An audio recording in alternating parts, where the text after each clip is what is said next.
Venice! Venice! Venice! Pakawalan mo ako dito! Tulungan mo ako! Venice! Venice!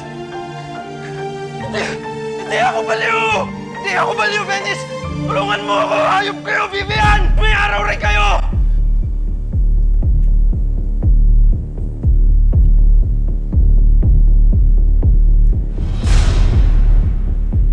For your future renovations?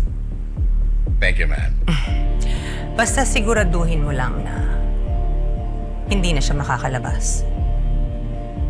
Dito na siya mabubulok panghabang buhay. Yes, Ma'am Vivian. I trust you, Dan. I know you are the owner of this facility and susunod ka sa usapan natin. Yes po. Sisiguraduhin kong hindi na makakalabas yung James na yan. Pero I just wanna make sure. May pamilya ba yung taong yan? Mahirap na. Baka may maghanap in the future. Diyan pa tayo madali. I can assure you, wala na siyang pamilya. He is a single child. And patay na rin ang kanyang mga magulang. Good. Then we're safe. Let me just remind you, Dan. Ang usapan. Usapan. Yes, Ma'am Vivian. Sure po. Very well. Let's go, Nick.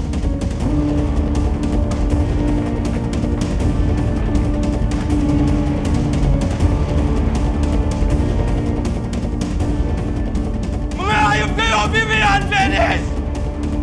May araw din kayo! Hayop! Tulungan niyo ako! Tulungan niyo ako! Sir, saan natin susundin si Sir James?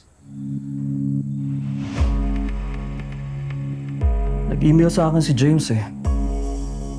Gusto muna daw niya mapag-isa. Babalik siya ng Amerika. Biglaan naman ho yata. Oo nga eh. Alam mo, halos ako na yung tumayong magulang ni James. Kaya lahat ng mga mabibigat na desisyon na ginagawa niya, gusto niya yung kinakausap muna niya ako personal.